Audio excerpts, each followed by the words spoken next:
Okay, I'm not going to speak in Dzongkha because my Dzongkha is terrible. You don't want to hear my Dzongkha. If I try my Dzongkha, and especially if I teach, it always ends up going into Tibetan. Then it becomes really strange. Also, I was told that I should be speaking in English because there are some other aliens listening to this.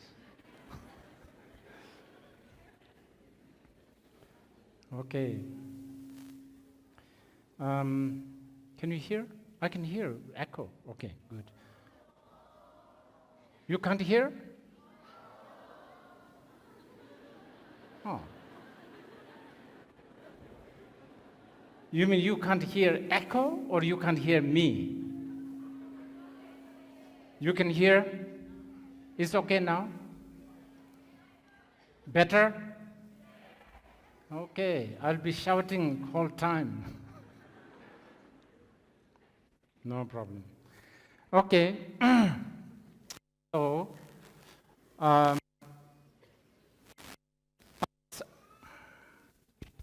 was asked to do this, give you some ideas on Melam. I have requested the organizers to project Changshu Samba Kundu Zangpo, Samantabhadra Bodhisattva, not to be mistaken with the Samantabhadra of the Nyingmapa tradition, the blue naked Buddha. Obviously, this is not naked. I can see, no. Yeah, okay.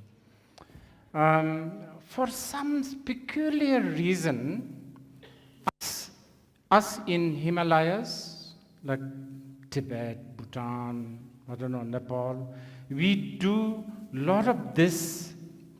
When we do prayers, one of the most popular or favored or treasured prayer we use, that prayer liturgy, is Zangche Manam Pranidhana Raja.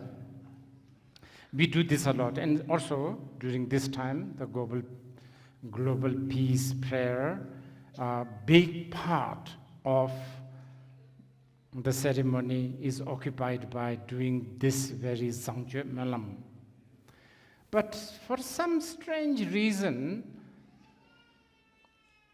us here in the Himalayas, also in Bhutan, Changshu Samba Kundu Zangpo is not so much depicted, right? We are quite familiar with Jenrezik, Avalokiteshvara, we are familiar with Manjushri, Aryatara, of course we are familiar with the Padmasambhava. But for some reason, this guy, not really depicted.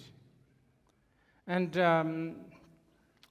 forget Bhutan, even India, it's very hard to get the representation of the Bodhisattva Samantabhadra, I have realized.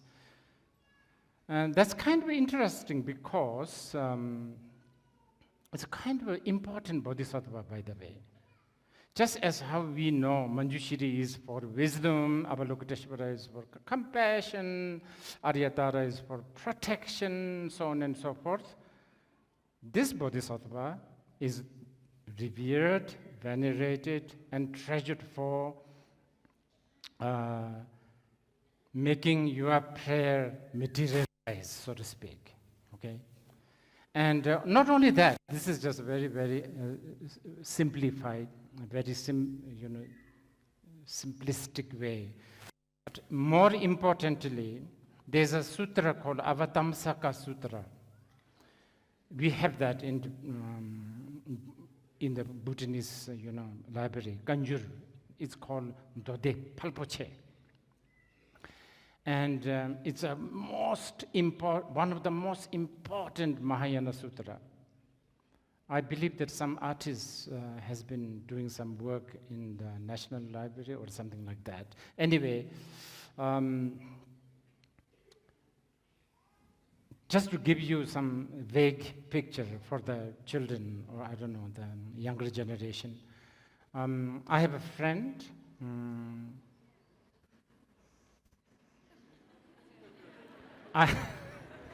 Okay. I have a friend in California. He's no more with us. I mean, passed away a few years ago. And he was an expert. He was expert with Avatamsaka Sutra, and he used to always say, Avatamsaka Sutra is like a Buddhist version of Star Wars. And like Star Wars, only much grandiose, much more drama, so on and so forth. And in the Avatamsaka Sutra, this bodhisattva plays a very important role. In fact, in the Avatamsaka Sutra, Samantabhadra bodhisattva is almost like an indispensable theme with Manjushri. I don't think we have time to go through all the Avatamsaka Sutra stories, and I think some of you should at least read summary of the story. It's a beautiful story, really beautiful story. It's very touching.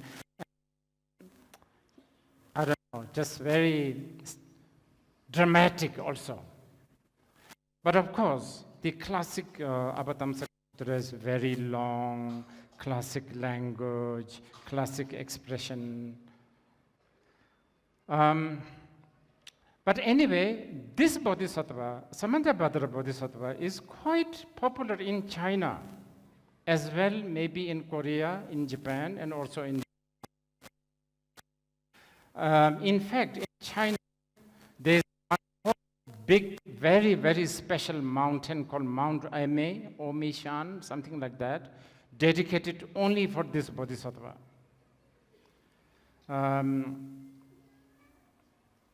Anyway, the bodhisattva riding an elephant. Elephant represents strength, memory, wisdom, so on and so forth. So I just wanted to take the opportunity to get Himalayan friends, Bhutanese friends, to just get familiar with at least the Jangchu Sempa Kundu Zambo.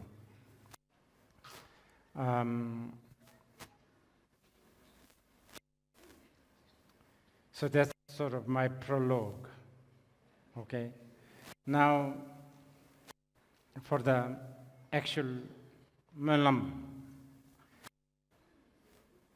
Now, some of you have been, I can see, some of you have been listening to wherever I speak. So some of you, this may be like a broken record, but I need to speak this for the benefit of all those who have not heard. Language is very language is an issue here.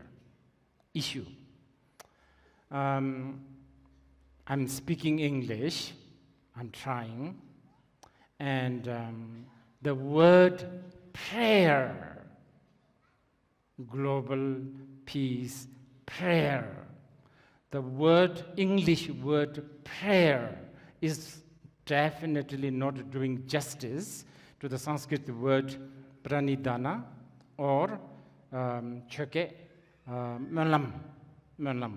So this is something that you need to really know, okay? Because I think if you are understanding the word prayer, melam, as in the prayer that you have been taught in the English schools, in the context of some convent, missionary schools, etc., then I think you will not really appreciate the depth and the width of the Samantabhadra's melam, pranidana. So this is something I will try to articulate this time. I'll try, because melam is a really big subject. You know, in the Mahayana tradition, they talk about the 10th bhumi, 10 stages of the bodhisattvas. And I think it is 8th or the 9th Bodhisattva's specific practice is aspiration or the manam. So it's not a, it's a very, very important paramita practice. Okay. So, pranidana has several meanings, quite a lot of meanings. As usual, Sanskrit, very rich language. It has all kinds of, sometimes even contradictory meaning. Just like the word tathagata, which is loosely translated in Turkey as Dijin Shekpa. Tathagata could mean thus come. And simultaneously, it also means thus gone. You can see how Sanskrit is so rich. The one word can mean both go and come, depending on how you use, right? So with this, pranidana has a meaning of application. It could mean application. It could also mean something like a respectful behavior towards something. That is one connotation. And then there's also something even more interesting, and this is something, if we do have time, I mean, we don't have much time, but even if you don't have time today, something those who are serious about this, you should really explore this particular definition. And the definition of the pranidana is something to do with a renunciation of the fruit of an action. Now, this is a very, very, we will talk about it. I will try to talk about it.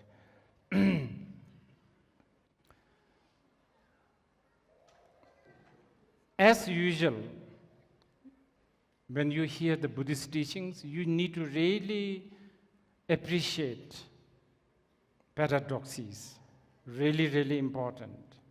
And especially Mahayana Buddhism, lots of paradoxes. And of course, the Tantric Buddhism, so much paradoxes. And I will tell you one paradoxes now. So, Buddhists are known to talk about no attachment, no desire, no attachment.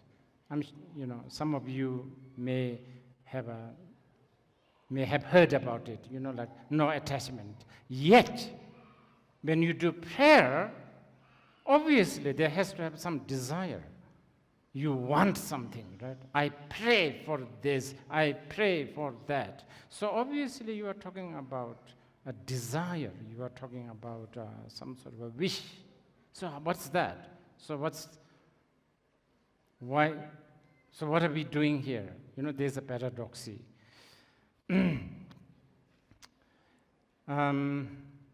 I will try to use some of the stanza of the Pranidhana Raja, which is I think it's the sort of the last chapter of the Avatamsaka Sutra. Just to give you sort of a vague picture, I guess. Oh yeah, then, okay. We also hear Buddhists always say everything, all compounded, and all emotions, all kleshas are dukkha. Reality of life, or the reality or the truth of samsara is a dukkha.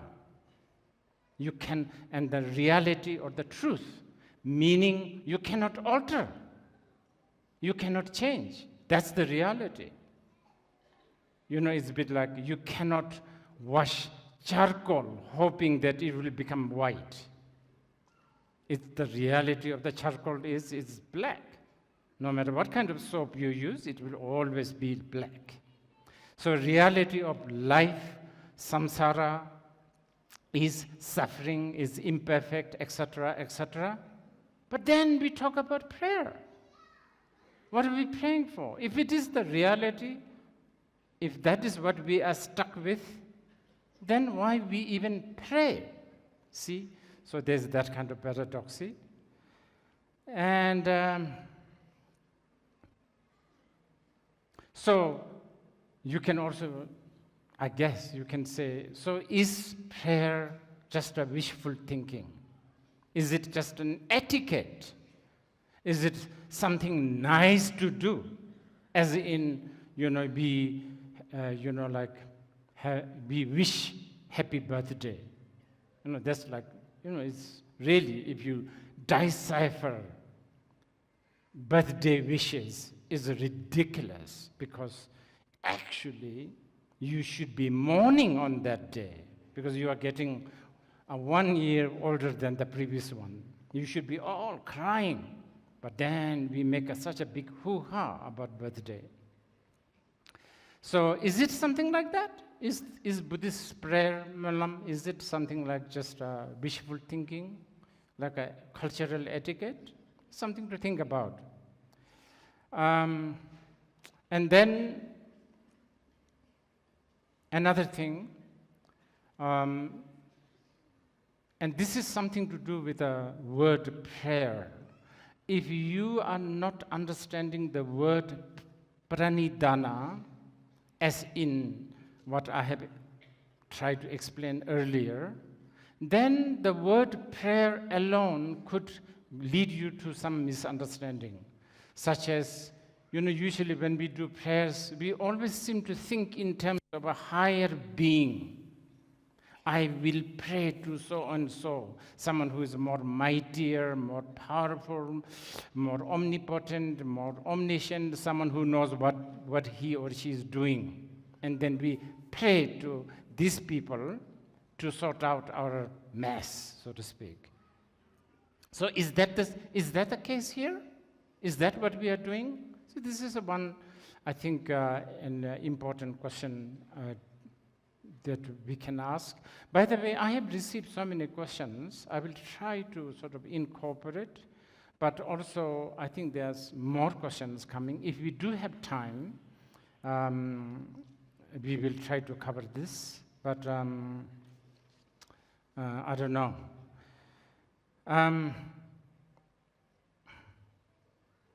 Okay. Prayer, among many, pranidana, men lam. So, men lam, right? Men lam. So the word men lam also indicates prayer is a means, is not an end, because it's a lam. Lam, you walk over the lam, and that is not the end. That's not your destination. You use the lam or the road so that you are supposedly, you will reach to wherever you are trying to reach. So in the Mahayana, pranidana, or the prayer, is also something to do with determination. So let me just share, for instance, many of you are very familiar with the Zangje Malam. So one very beautiful determination in the Zangje Malam is Gampo Kunji Trungto Dachio, to in front of all the Tathagatas, in front of all the Buddhas, I shall go, I shall approach, I shall, advance myself. Now, even that very sentence is quite a magnificent, incredible sentence. Because when we are talking about I shall go in front of all the Buddhas, we are not only talking about the Buddhas of the available. You understand? We are talking about I shall go in front of all the Buddhas of the past, of the present, and even to those who have not yet enlightened. Now, this doesn't mean that I will wait until they get enlightenment, and then when they get enlightenment, I shall go to them. No. according to the Pranidhana Raja, even before they got enlightened, your attitude is they're already enlightened. You see? So, as you can see, the Mahayana is, I will try to come into this. Okay, then another one is like, hey, kedam, ludang nujingi, dumdada, mi kenam, doakunji dagi, danam jisamba, tamchi kedu dagi chötento. This is such an important verses. I shall speak heavenly, godly heavenly language, Naga language. I shall speak Rakshasa, sort of demon's language. I shall speak ghost language, and I shall speak that, and not only language, I shall actually utter sound that gets appreciated or that gets received as a message by all kinds of beings. And using this, I shall share the truth. Now, this is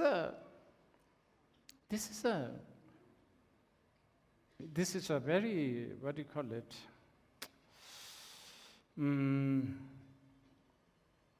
Just anyway, right now I'm talking about determination. So Malam is something to do with the determination.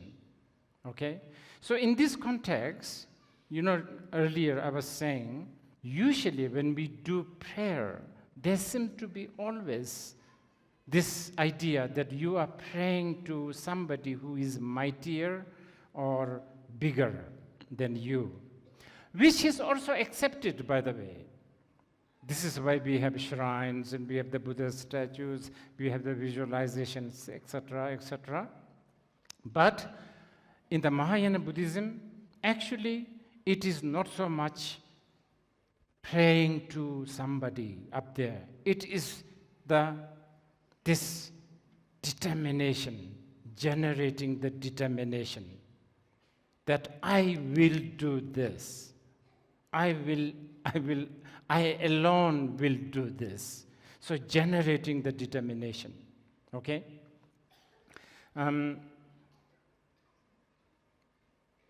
Now,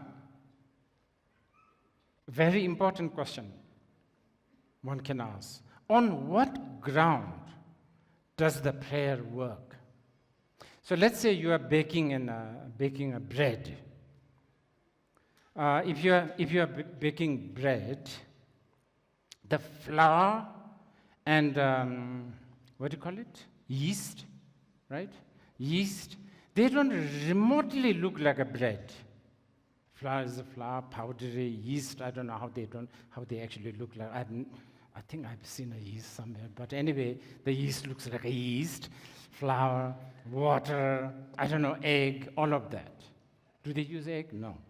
Sorry. So they don't remotely look like a bread. But someone who is good at baking bread has this complete confidence. With the right attitude, with the right baking, with the right, timing, bakery, machine, whatever, the oven, whatever, you can already plan. Come tonight, I'm baking something. And you already can plan. You can already plan the bread, the slices of the bread, the cheese, onion, whatever you are going to do. You understand? So there is this determination, or what do you call it?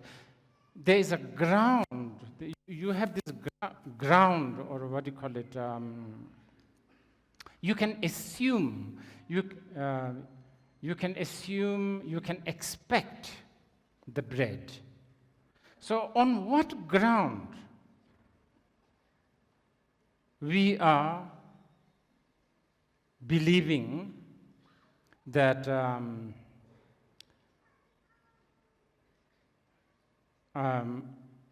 our prayer will work. Our prayer will work. Now we need to decipher this word also. What do we mean by work? What does it mean? Work. Because supposedly all the Buddhas of the past, they've done prayers. So what does work mean? Does it mean that, okay, whoever have done some prayers, may there be no, I don't know, war, may there be no sickness, may there be no this and that, or the ailment. If the past Buddhas have done that, and this is the Buddhas and the Bodhisattvas, and since they are sublime beings, their prayer should work. Well, looks like it hasn't worked. Because we have wars, we have ailment, we have all sorts of problems. So we should also really think about what does it mean by work? So these are the things, yes. And then another one. This is an important one. And all these are related, by the way, interrelated. But since it's such a big subject, probably I'm confusing you more than clarifying. But let's see. So, okay, so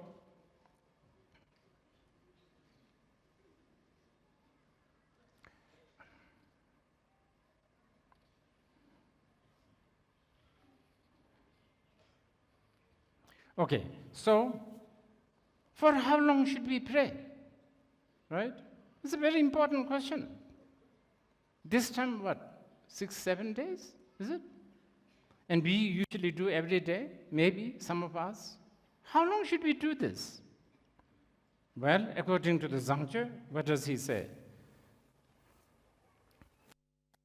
Namki tartuk jurba jisamba samjen malu thaya dejinde jisam le don yamon thajuba dag myanam thaya desama. From this stanza, no end.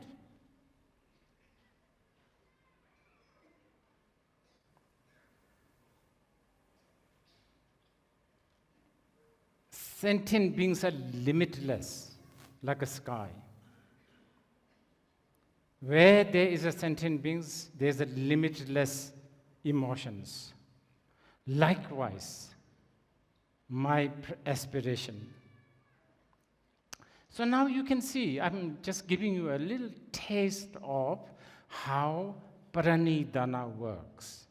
So it's a really, it should not be taken as a very, it's not a simple act, okay? And then, of course, what should we pray for? What are we praying for? What is the most important for you? Well, yeah, of course, long life, lots of money, I don't know, whatever, success in this and that.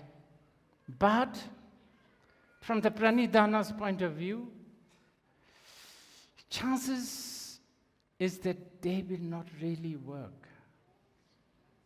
Okay, to begin with, okay, I pray you live long. I do, actually. I do pray you live long.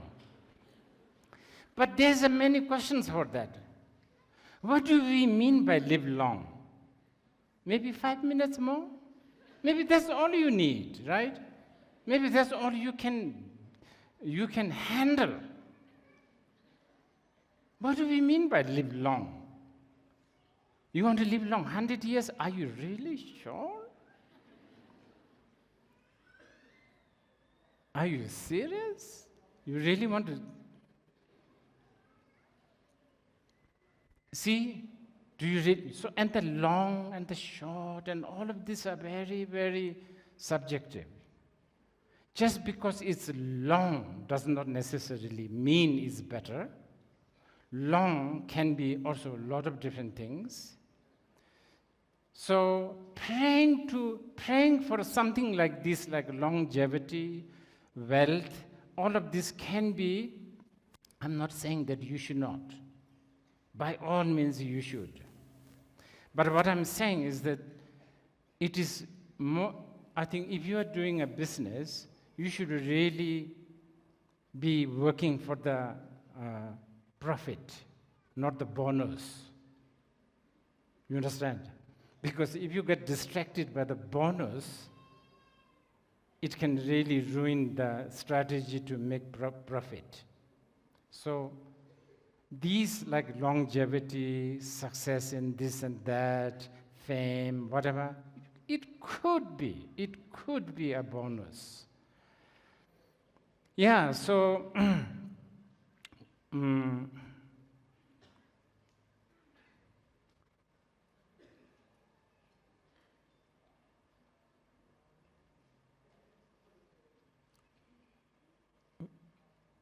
I have asked some of these questions which actually came from, I guess, the audience here, audience elsewhere.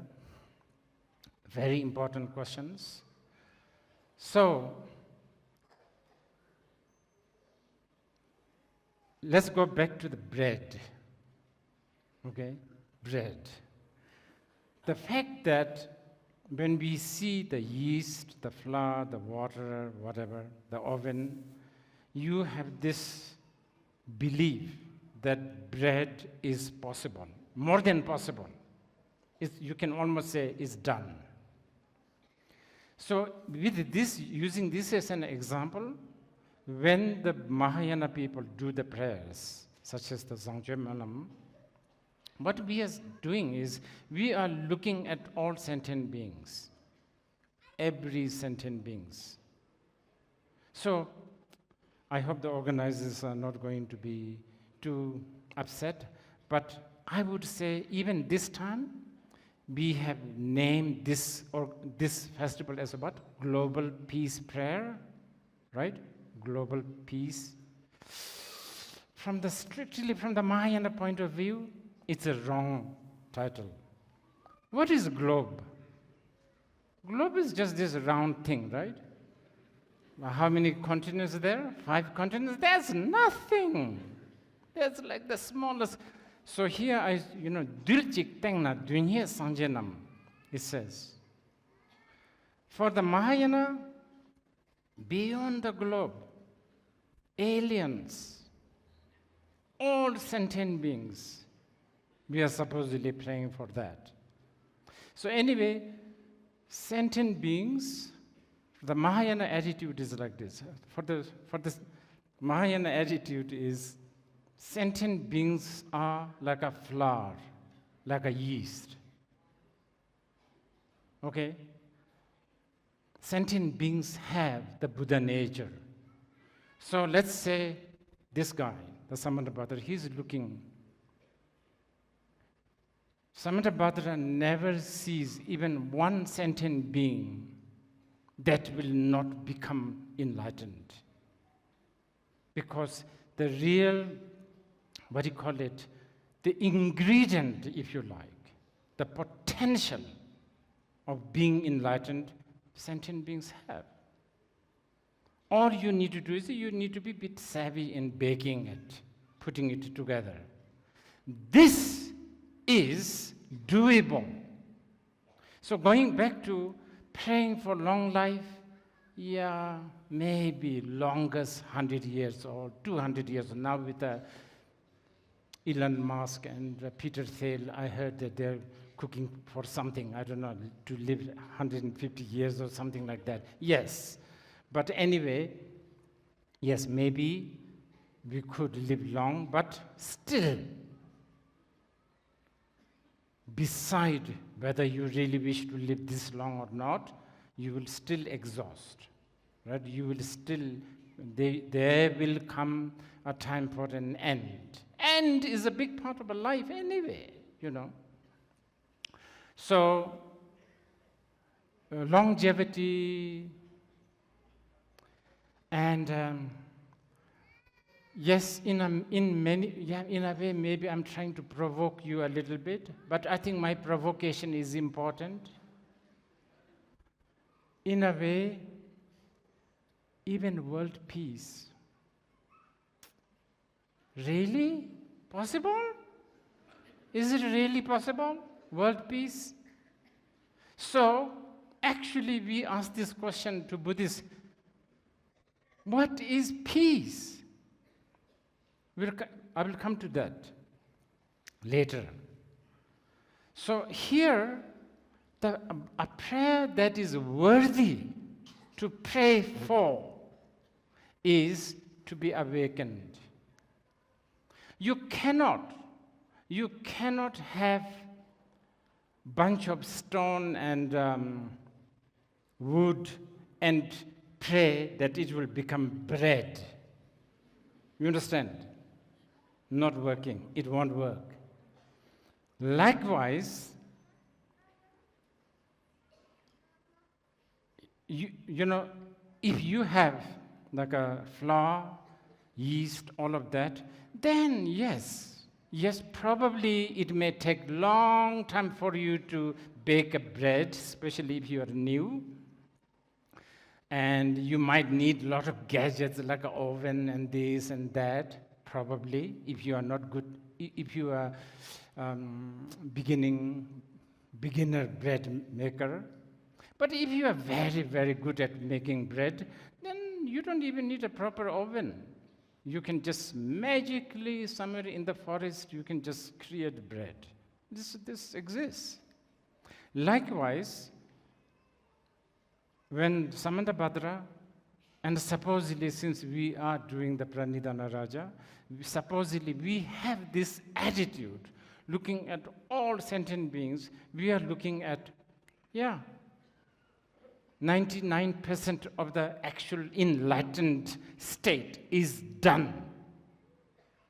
If you have flour, yeast, water, big part of the bread making is finished.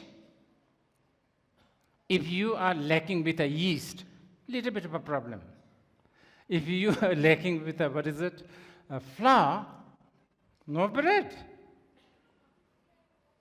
Likewise, you know, as long as there is a sentient beings, that's why namki thaduk juba jisam ba samchen malu thayang dejin de jisam le dang yemo thajir ba dag manam thayang that's so when the Mahayana people say I will pray until all sentient beings are enlightened, they are not bluffing. They are not at all bluffing. It's a bit like this nice, bakery person who will just look at the bread, what a flour, yeast, and say, oh, just rest. Bread is done. Understand?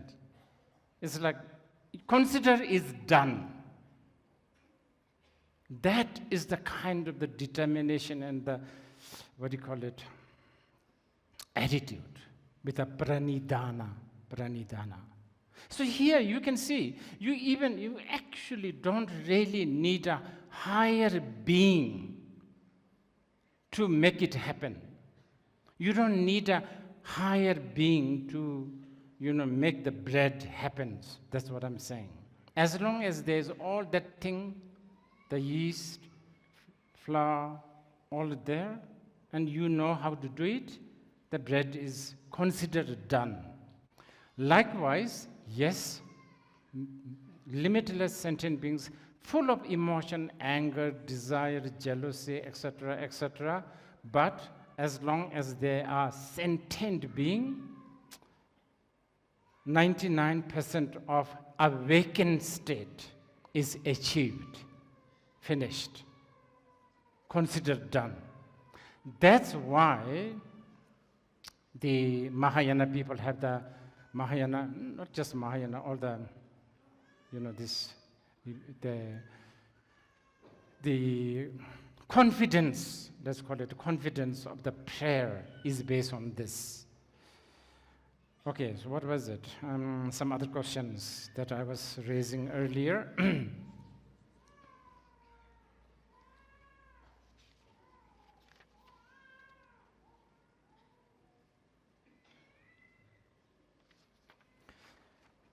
Okay, so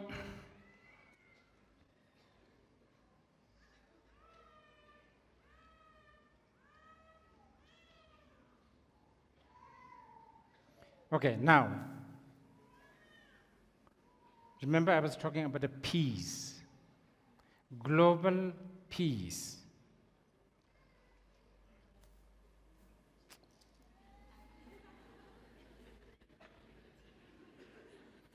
Is it even possible?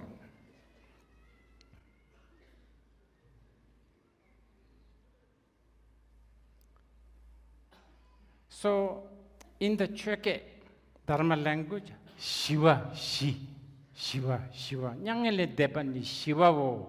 Or sometimes we also use the word Nyangenle De, meaning gone beyond, sort of gone beyond dukkha or the pain or limitation. That's what Nyangenle De means. So anyway, I know peace can mean a lot of different things for a lot of people, right? Peace, harmony, peace. A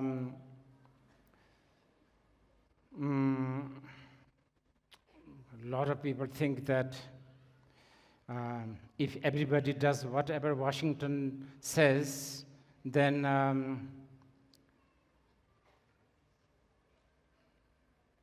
you will achieve peace. I'm trying to provoke a little bit.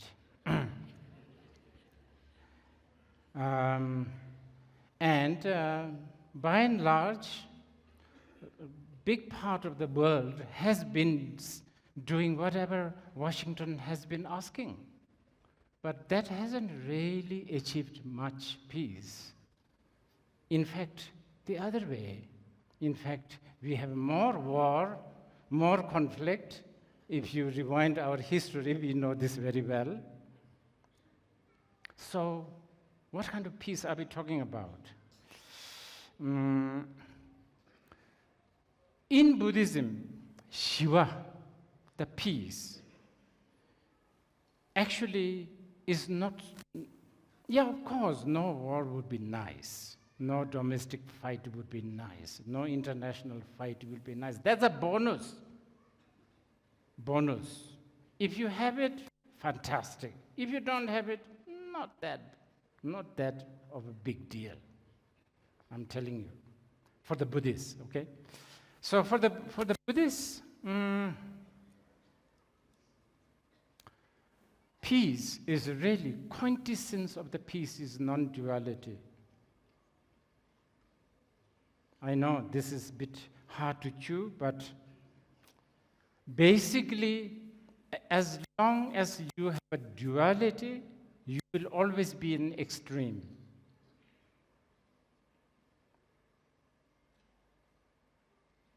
You will always fall into extreme. And as long as you fall into extreme, that in itself is violence. Extreme is violence. Duality is the great-great-great-grandmother of violence. Non-duality is the peace. So this is why in Buddhism, actually, they don't talk about ultimate good or ultimate bad. A very, very important quotation, I will quote Chandrakirti, which I will very, very loosely translate, okay, is this. And many of you are quite familiar with me quoting this all the time. Anyway, the quotation is something like this. If you are an idiot, you will do something bad and then go to hell. Okay? That's easy to understand. Now, prepare for the next sentence. Very important sentence. If you are an idiot, you will do good things and then go to heaven. Idiot. It's very important. Only if you are wise, you will go beyond good and bad and achieve liberation. Such is the attitude of Mahayana. And this is the sort of the backbone of the peace that the Buddhists are talking about. Non-duality, very, very important for Mahayana Buddhism. So This is why the Buddhists don't have concepts such as excess of evil. I have to point that out. It may annoy some people, but also Buddhists don't have moral alliance. It's really important that you know. I don't know, somehow I just want to say this, so it came in my mind, so I have to say this. For Buddhists, for the Mahayana people, the people who live in this house called, what is it? The name of the house, Sadabad complex. Sadabad complex, do you know, in Iran? So for Mahayana Buddhists, people who live in Sadabad complex in Iran are not less or more evil than those who live in 10 Downing Street. I don't know whether you understand what I'm saying, but I'm being a little bit sarcastic here. Basically, what I'm saying is that the Buddhists don't see people who live in Iran, this government complex, is not necessarily less or more evil than people who live in London, 10 Downing Street.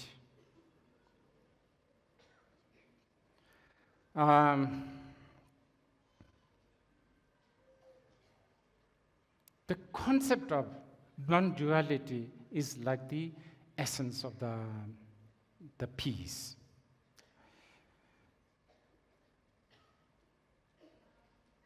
So, for Buddhism, especially in the Mahayana Buddhism, this peace is achieved, especially by the beginners. When the beginners are used to this idea that there's nothing but an opinion. Everything is just a projection. And this is actually the sort of the most quintessential subject of the Abhitamsaka Sutra. It really talks about the amazing projection of the Buddhas and the Bodhisattvas and the,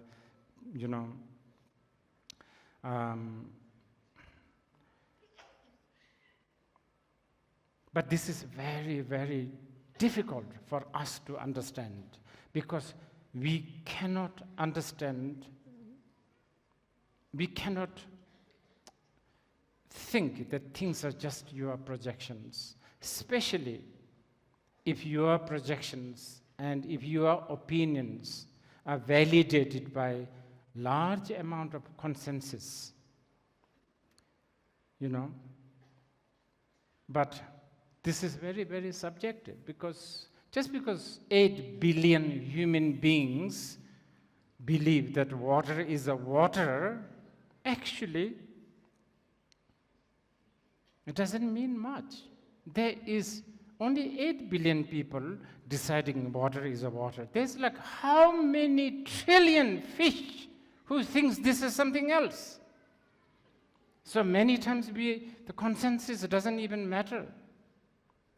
But anyway, if we could just appreciate, if we can understand that everything is just our projection, everything is just our opinion, then you are beginning to have a very important tool or a condition to do the aspiration. Aspirations. So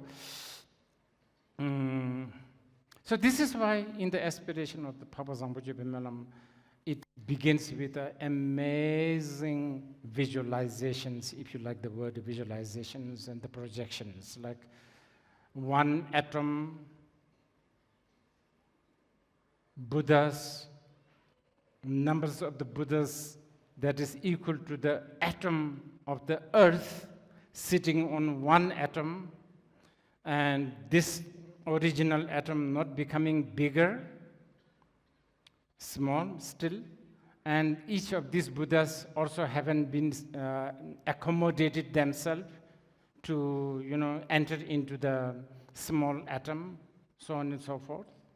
And then also in the prayer we have things like we aspire to understand one eon as a one moment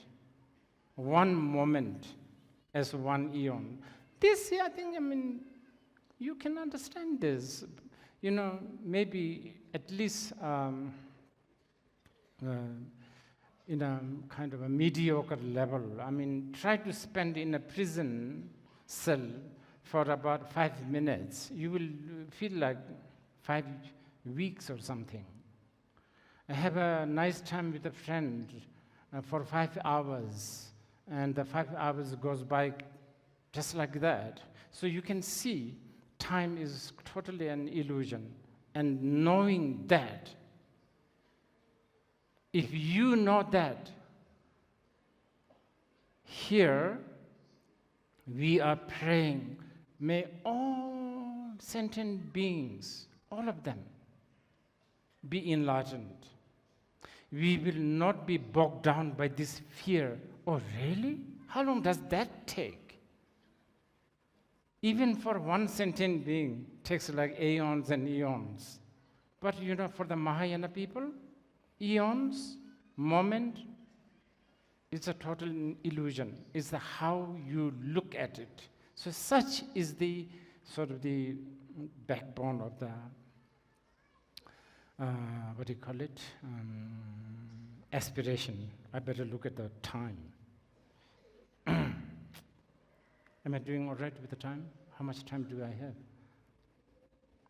Oh, yeah. Okay. A little bit more, and then if we have time, we can go through some questions. So, so these are what we call sort of very small glimpse of Mahayana aspiration, Malam. I opted to talk like this because I thought to talk about aspiration for the world peace, the harmony, the longevity, good ecology, all of that, that's given. I think you already know that, and that I'm not negating that. Is good. You should, but I think we can always advance our knowledge. We can upgrade our approach to Mahayana Pranidhana aspiration in a much more sort of a deeper and a wider and infinite way. So this is why I'm sharing this. So there is this question. I was doing the prayer yesterday, and what was my aspiration? What is it that I personally wished for? What was the aspiration for me, for the world? From me. So, yeah, I actually did have a kind of a clear aspiration when I was doing the prayer yesterday. I wanted to really, really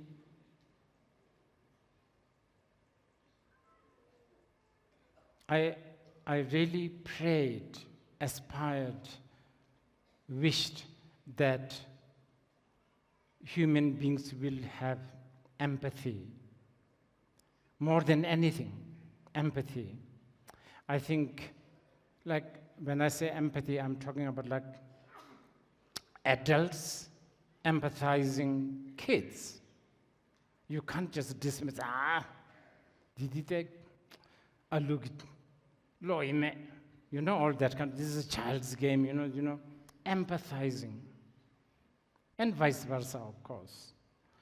I wish, I pray, I aspire that we have this empathy, like men have empathy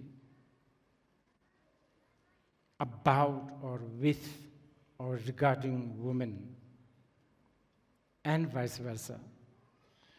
And I empathize, I pray that Americans will have empathy with the Russians, and vice versa, of course. And yes, that was my aspiration, that people will have some sort of empathy. I think the empathy is such an important value. Basically, the ability to put your feet in someone else's shoes, I pray. And to conclude what I say here, I pray, and I'm quoting great Master Jigme Lingpa. I pray that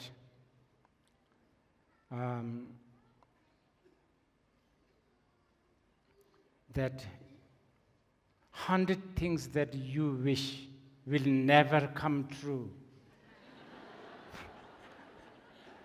And but I wish that 1,000 things that you dare not wish come true. You understand? Dare not wish come true. Okay. Yes, so that's about it. Do you want to ask questions? I think we have covered quite a lot of the questions that came to me, but if you want, yeah, maybe one or two more.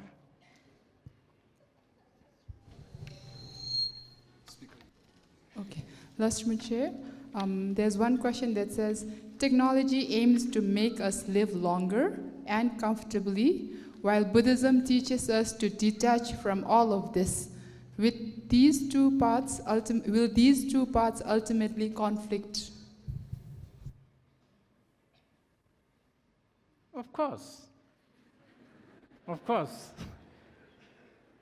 And but what is there that is not conflicting? There's almost nothing in our life, in so-called worldly life, that is not conflict. And conflict is important for economy. Imagine, actually, there is a world peace and there's no conflict. Economy will go down. Don't you think? What else? I may sound like I don't believe in this world peace. No, I do. I'm just telling you that global world have a different connotation for different people. As someone who is a follower of Mahayana, we should also look at so-called global or the world much in a grandiose way. And also, of course, I would very much like to have a peace and harmony in our home, in our nation, in our village, in our country, in the world. But also, it would be better, or I don't know, it's more importantly, people should really aspire for not going into extreme. And way to do so is by really educating ourselves, thinking that everything is just our projection. Really, there's no reason to be that, extreme and that fanatical. After all, it's just your projections. Okay? Any more? The second question is, Rinpoche, my father insists me on joining Melams in person, but I prefer through TV or online platforms. So is it really necessary to join Melam in person? I think I will say no, but it's not for all of you, okay? Only for whoever is asking this. Because I'm worried that whoever is asking this person will end up not doing both. And I don't, please, do it online while you are taking shower, doing whatever you are doing. Yeah, That's good, that's good. It's very admirable. Yes, one more. Lasla. Rinpoche, while doing aspiration prayers, most often I feel like I am faking it. Is it normal? Will it ever lead to a genuine feeling? Any shortcuts? La? Oh, very good question. This is important, really important.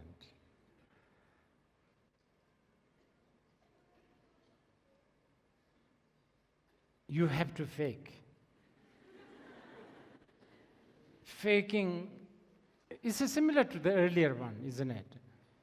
At least you are faking it.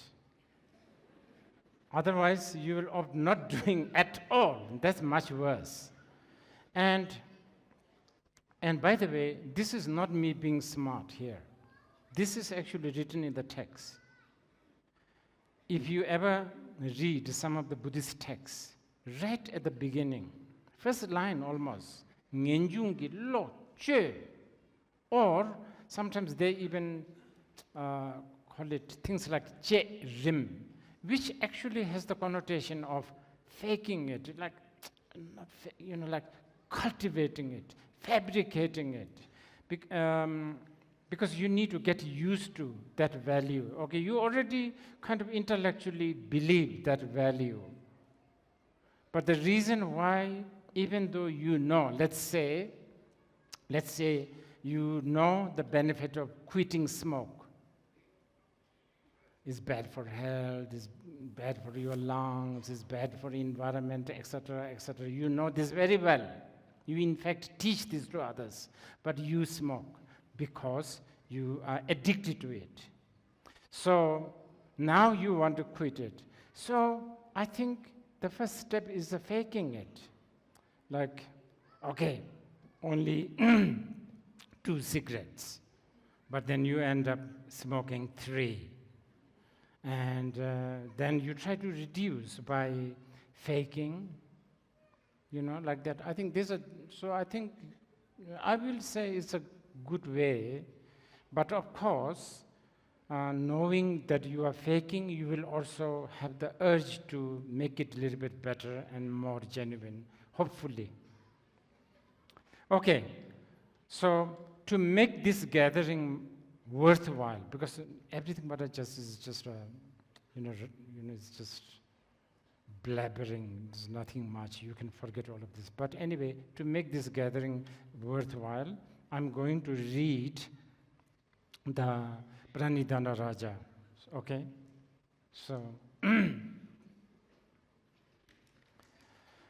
Jagarketu Arya Bhattacharya Pranidhana Raja Bhagaketu Papa Sambuchi Bimanam Jichabo Papa Jambachinu Chubala Chatsalo Genius the Chuji Jitin Michigan Mason Dagimal Tatamchi Ludang Dami Chajo Sambuchi Bimanam Dodaki Javatam Jijing Shingi Dunya Rupt by Jawagin Durjik Tengna Dunya Sanjanam Sanje Sej the Churching Namaliba Tamje Dagi Javadaki Dedang Akpam Zijas Yangji and not just drinking. Jawa Pinji and they were Shibatam Jitagi, Methodam, but Tomatam, but the scene which would do Marmachon to Vitam by Jawa de Dala and Chebert G. Nazam number to the Chima Pumaran, but the Gavich of Public Jawa de Dala and Chebert G.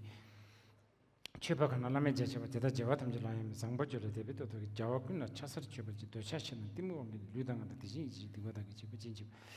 The datum Jidaki was Chuji Jawakan Sanji said, Ranjanam the Lotam, the Dragon, Sunkan, the Dakunji, Panam Chuji, the Chanjur, and Sanjamaji. Gumbo the Data Kitamja Kolana, Mebako, young and the Kajita, the Dragon, Penji, the Vegabashing to issue with Dagi Tamara, which Chasal, Wadam, Chuji, Shawatam, Jesu, and Gujis, or gave a Junze, that is a Tamje Dagi Chanju. I should at least tell you this. In the beginning of the Zangche Melam, there's something called Yenla Dumba, this 7-branch practice, which is basically a practice of accumulation of merit. Now, there's a kind of an important message in this. It means this good heart is it's a very, very, very rare. Even between a brother and a sister, and I don't know, father, mother, good heart, kind heart is so difficult. And it's so precious. Once in a blue moon, you will have this good heart. Sort of I don't know. It could be a music, it could be something. It could trigger. So this is so precious. Even just general good heart. Now here we are talking about incredibly, just the highest level of good heart, right? Because here we are not only talking about the good heart of giving food and shelter and medicine and consultation. I don't know. We are not only talking about that kind of good heart. We are talking about good heart to awaken all beings. Now that is very, very difficult. Even to hear. So this is why I was saying faking is important. Even to hear, even to have this text, I will read it later. Even to have it as a text, you may never read it at all. Even then, even that is so already very, very good, supposedly. So, so because of that, we need merit so that we will have kind heart and good heart and all of that. So in order to accumulate merit, we have things like prostrations, making offerings, lambs, so that's, so let me just finish reading.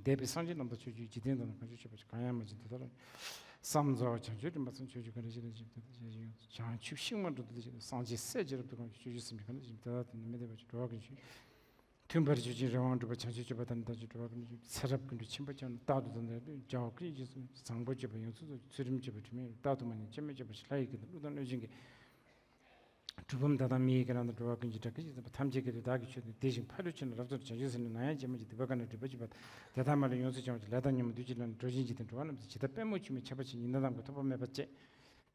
If only you know the meaning of these verses,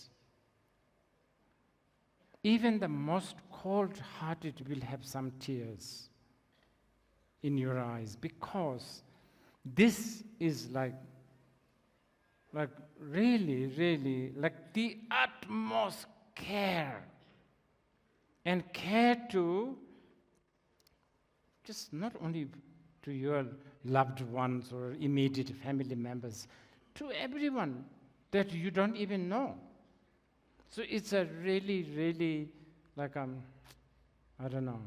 It's an utmost care, and the wording of the Sanghajibimanam Palpuchinto, it's so beautiful, just absolutely beautiful.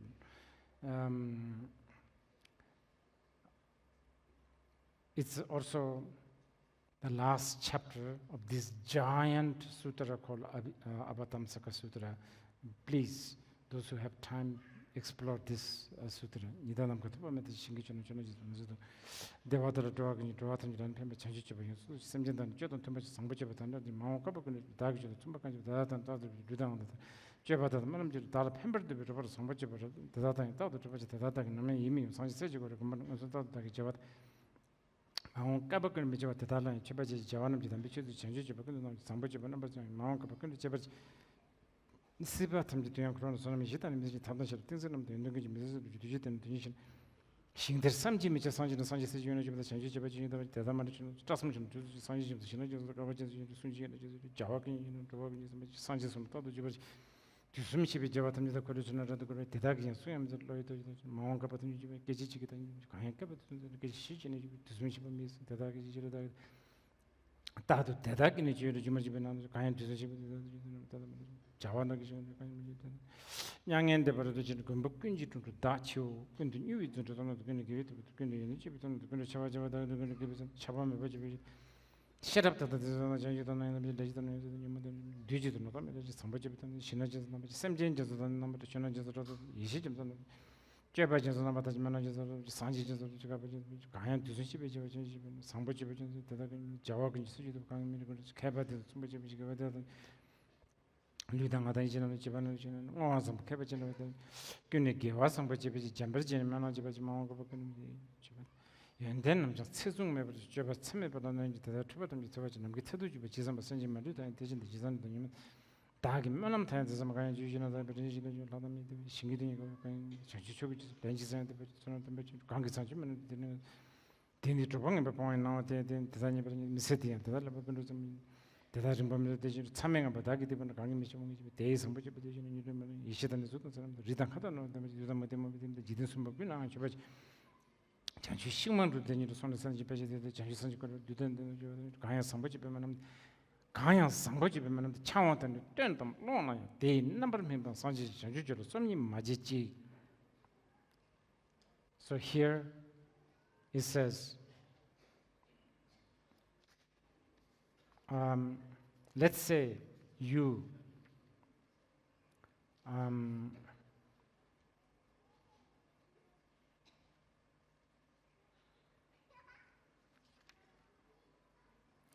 you make offerings to the Buddhas with the flowers, incense, water, food, garland, I don't know, all kinds of gifts for eons after eons, and you will have a lot of merit. Yet, even if you possess one word of this Pranidhana Raja, that merit far surpasses the earlier merit. This is the statement of the Samantabhadra.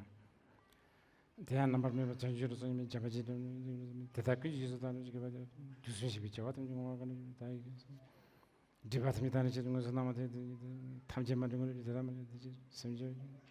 now I tell you, Tubama, which then it will somebody draw doing a church, Manam Jibita, Kundusam, Jimbition, Nanson, Nanamali Tompat Shaw. So since you have heard this, if you want to, this is not for everyone, for those who wish, since there's a lot of people who want to tattoo, I'll give you a suggestion for tattoo. You should write this.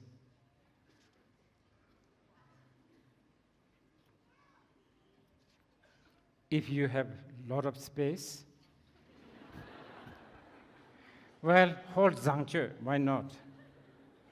But maybe you don't have that much. Then, yeah, this one. Namki tatuk juba jisamba semchen malu tayang deshinde jisam ledang yamong tajuba dagi menam tayang desamo. It will fit, I think. Now, if you don't have much space, I have a very short suggestion.